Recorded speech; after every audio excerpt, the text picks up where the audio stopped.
Hey guys, welcome to my first episode of Mixer's Minutes, where I'm going to be sharing some of my bar tips and entertaining tricks. Today I'm going to show you how to make a old fashioned. Old fashions are super easy to make and they're very popular right now. I'm going to show you how to take them to the next level.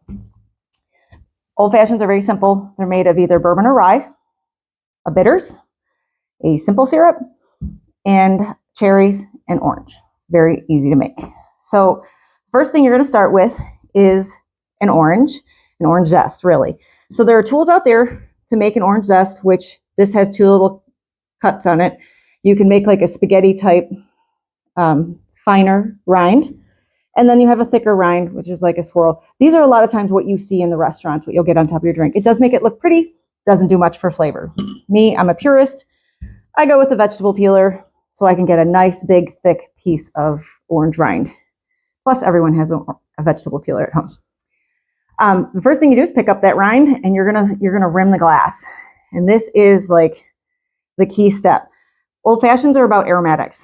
As soon as you take that sip, your guest is gonna smell that orange right off the bat. And as soon as, if you forget that, you'll notice right away that there's, it's missing something once you get used to making them this way. The next stop is cherries. So we use Luxardos. I also have the filthy cherries I use for other drinks, but I just kind of wanted to pull them out so you can see the differences. They're all maraschino cherries, but you want a high quality bar cherry. Do not buy the screaming red cherries that like people put on top of an ice cream sundae.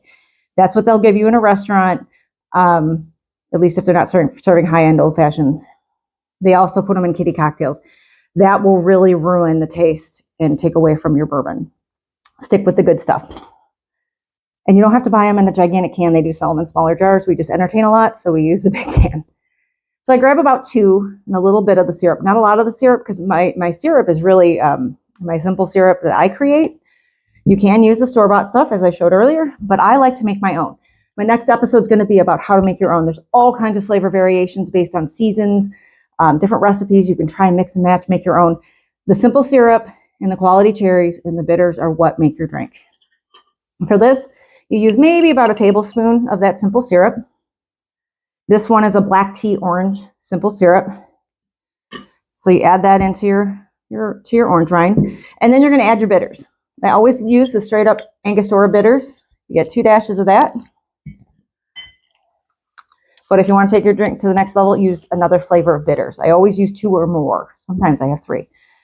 Because this is a black tea one with my black tea simple syrup, I also add black walnut bitters. You can find all of these at your local party store.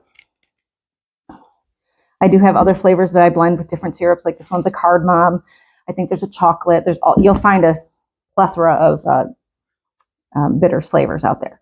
Once you put those in, I use a fork to prick the rind of the orange, again, to release some of the oils out of that rind. I try very hard not to smash the cherries because most people like to eat them.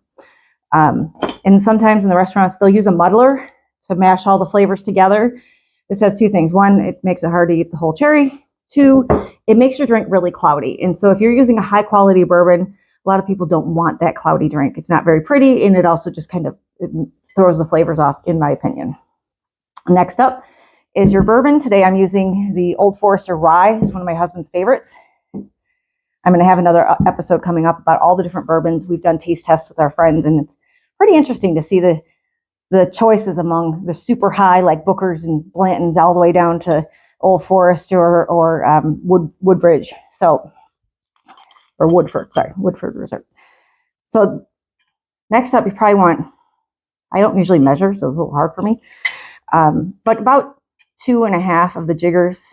You want to go about 4.5 ounces. The glass shouldn't be full unless you're really trying to get your guests drunk. I usually try to find if I have a certain, like this type of glass has an indentation, I know where on the glass I should pour, so then I just pour straight. Then you just kind of mix that all up. Next up is ice cube.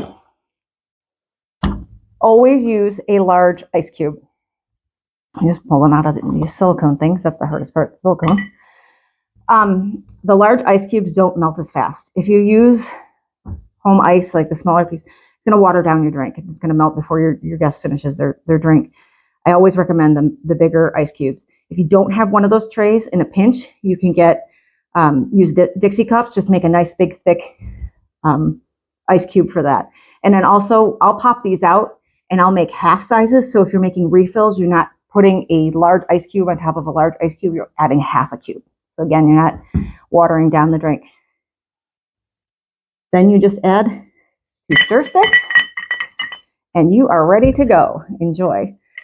Please check back soon for my next videos, and always remember to tip your bartender.